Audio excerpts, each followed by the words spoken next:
Hi, good morning, ladies and gentlemen. Welcome to another session of marketing strategy. Yesterday we talked about product life cycle, we talked about portfolio models like BCG matrix and G9Z.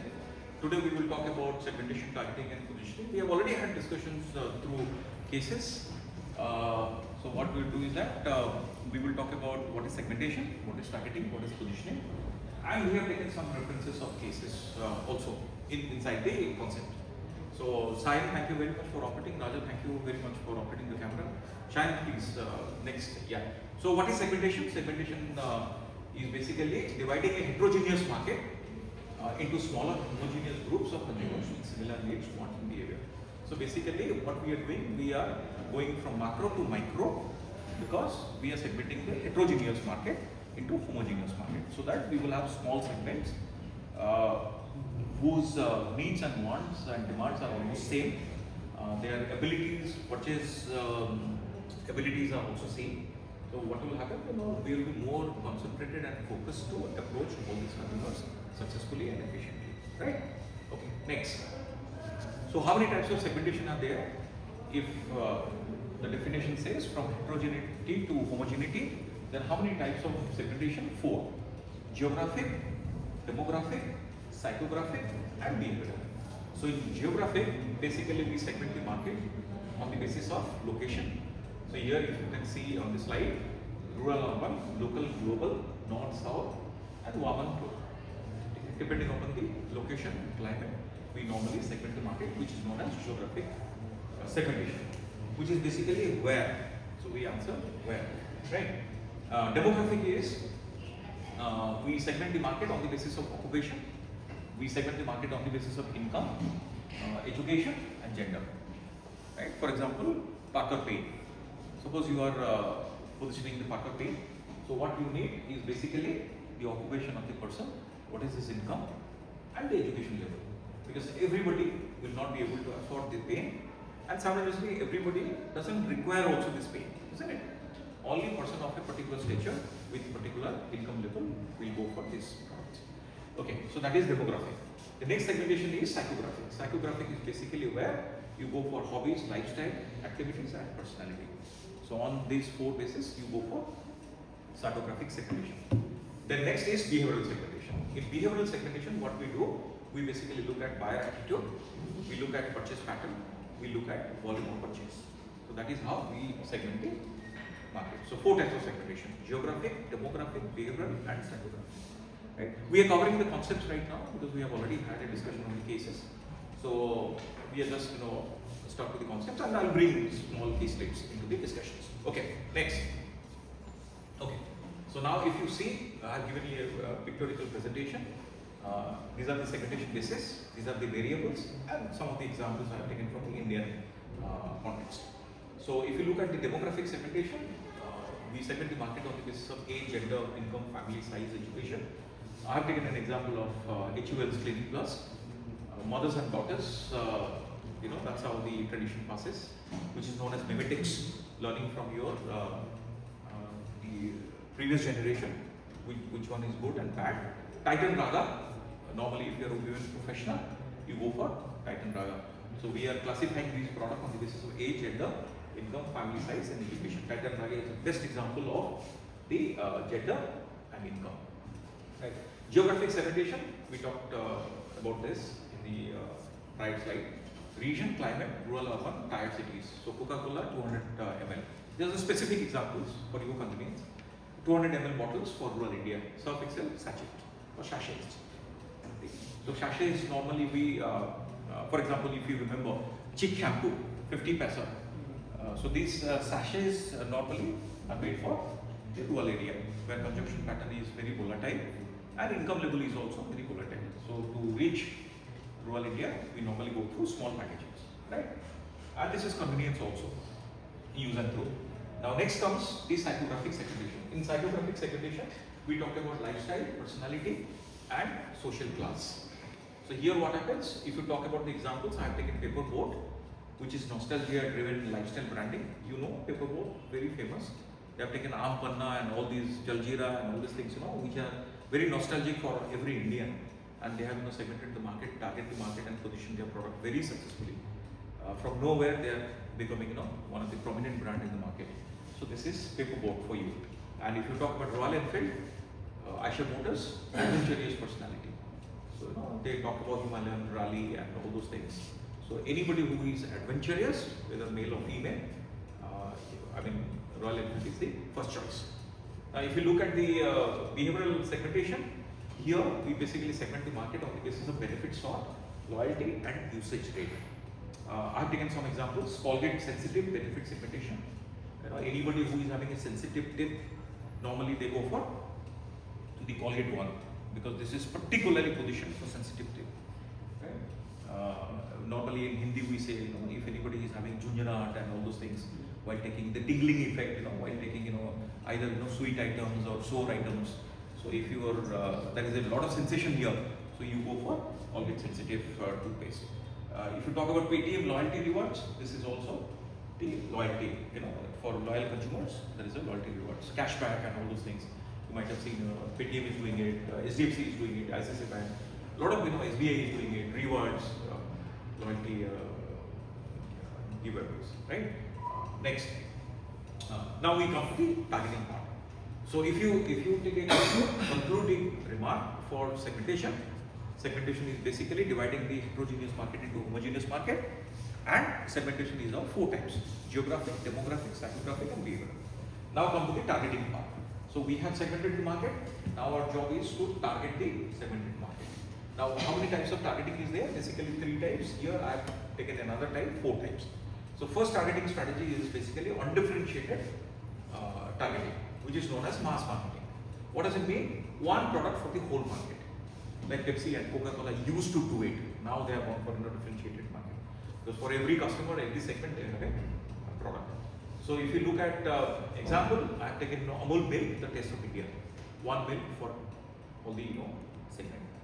If you look at differentiated marketing, multi-segment marketing, then different products for different segments. The best example is automobile companies. Maruti is our own example.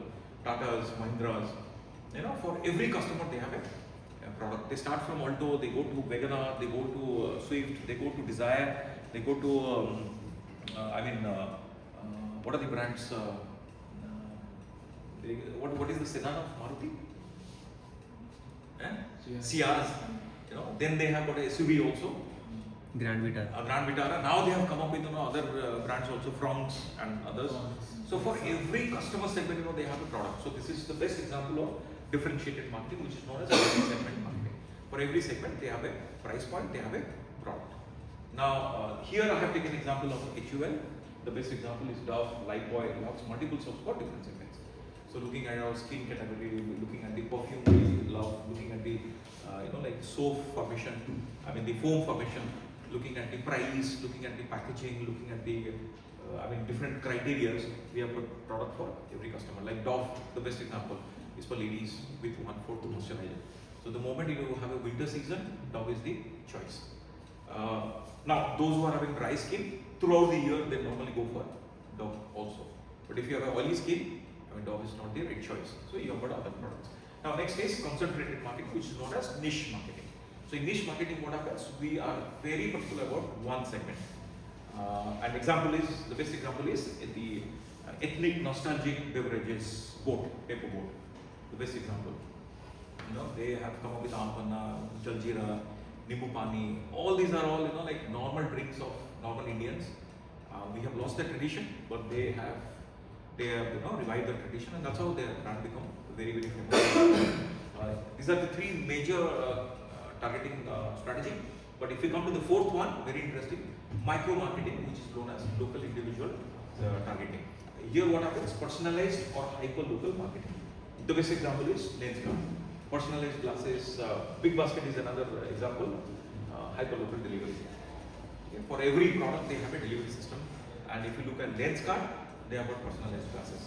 Now they have got AI glasses and all those things. So for every customer, for every segment, they have got personalized glasses. Isn't it? Obviously, the best part of Lenskart is the pricing strategy and option to everybody, every Indian consumer. That's how they become very famous in the market, right? Next. Now let's come to the positioning part quickly. What is positioning? Positioning is basically you do what you do to the mind of the consumer.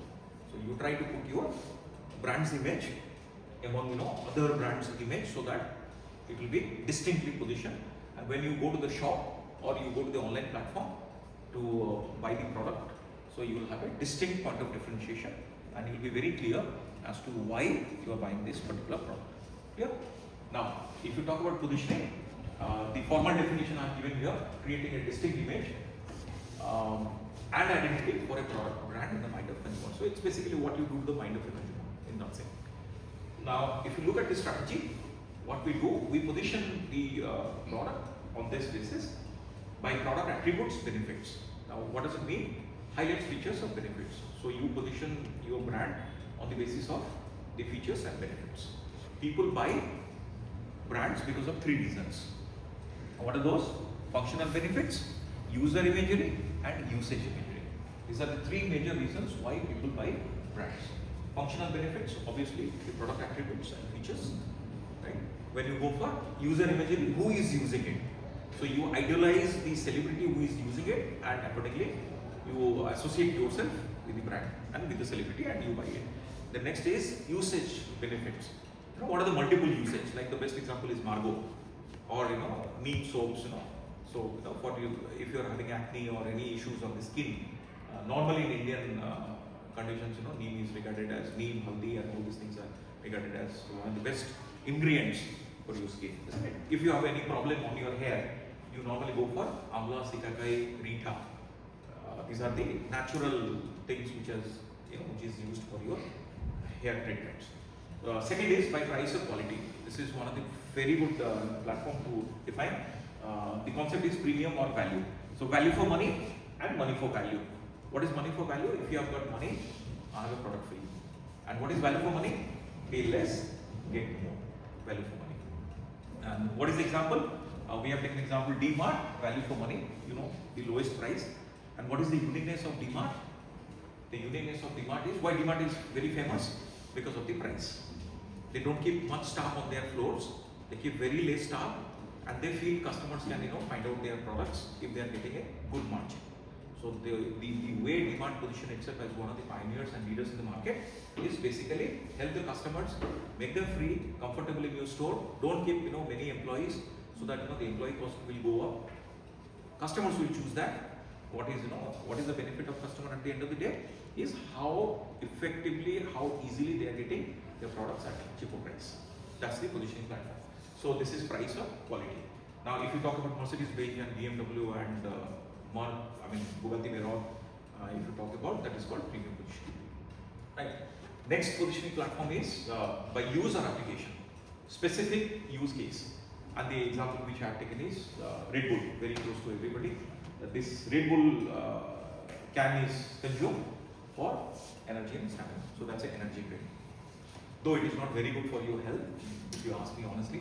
But this is an unofficial statement in official class, but we go for all these energy drinks. We feel dark chocolates, the best example. By user, target a user group. The example which I have taken is Pampers, baby diapers, mothers and babies. Babies don't take decisions, mothers take decisions for babies. Isn't it? And the other one is Titan Rara, working women. And then we also go for Titan Age. So if you're a senior executive in a company or a very respected person, and you can wear a Titan Age, the slimmest watch in the world. That gives a different point of differentiation in your colleagues. Then next we have positioning by competitor against competition. The example I have taken is Pepsi. Ye dil mange more, Coca-Cola. Nothing official about it, official about it. So Coca-Cola and Pepsi are always the best friends when people attack them, but normally they are arch rivals. So you have seen 1, 2, 3, 4, 5, but the 6th one is positioning by cultural symbol, using cultural icons. Example I have taken Amul Girl, utterly butterly Amul Girl, which is a mascot for this particular brand. Brand started in 1946, and now they are one of the largest multinationals in dairy and present in many countries. Airtel से हर एक friend जरूरी होता है. So these are all cultural symbols. Looking at your local culture, you decide on the positioning platform. Next. Now, if you look at the STP model quickly, Step 1, segmentation. So you have to identify market segments. Step 2, targeting, evaluate and select most profitable segments. The segment has to be profitable.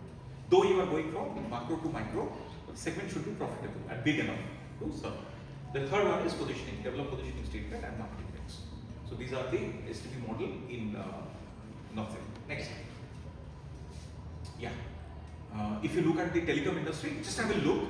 We'll skip this slide, but just have a look so that you'll understand. So we have taken 3 brands: Jio, Airtel, and Vodafone Idea. And if you look at segmentation, targeting, positioning, let us discuss about one. If we talk about Airtel, segmentation is usage, premium, lifestyle, urban professionals. And if you look at targeting, middle upper income professionals. And positioning, reliable, premium quality network, the smartphone network. That's how it goes. Okay, next. Yeah. So what are the models we normally use in segmentation, targeting, positioning? There are 3 models. The first model is perceptual mapping. This is a must when you are going for positioning or repositioning. Now in perceptual mapping, what happens? We normally go for a perceptual map, right? We plot it on the graph to understand where we stand right now. What is the current position, so that now we will go for the future positioning.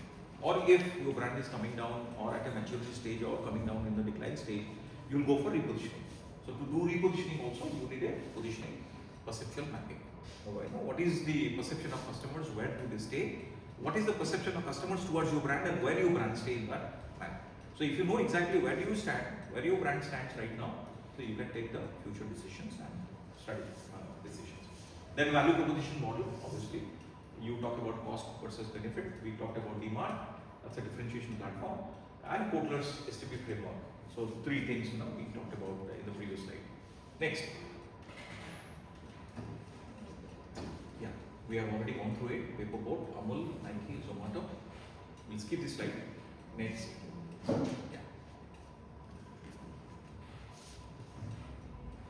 Yeah.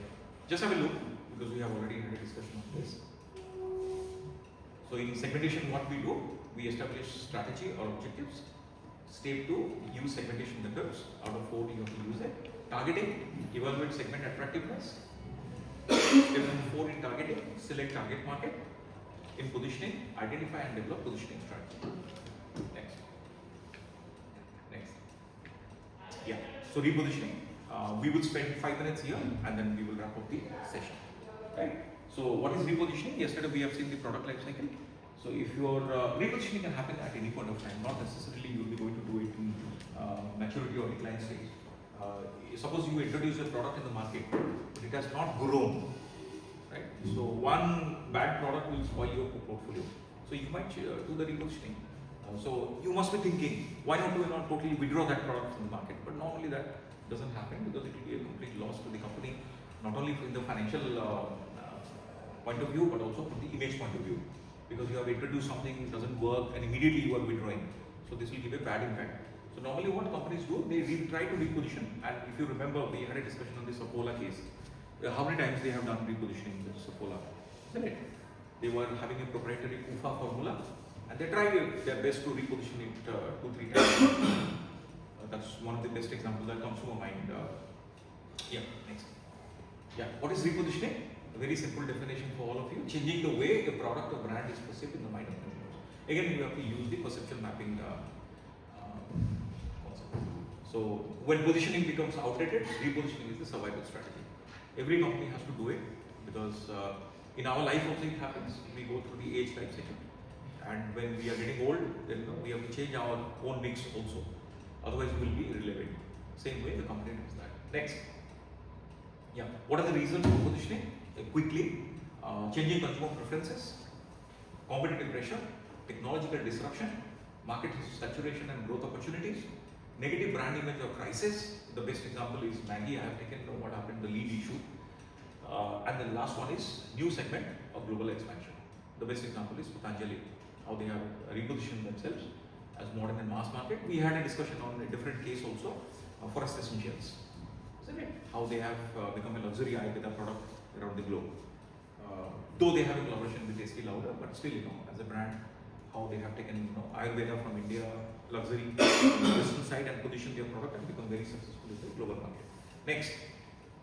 So these are the types of, this is the last slide for today's session. Types of repositioning. Here what happens? We do image repositioning, we do product repositioning, we do intangible repositioning, we do target market repositioning, we do competitive repositioning, we do value repositioning. So if you see whatever we did in positioning, we are doing the same one in repositioning as well. Now image repositioning, basically what we do, same product, new image. Example is Old Spice from from old men's brand to young and humorous. If you remember, Old Spice used to be advertised by Milind Soman, the supermodel, once upon a time in India, very very famous.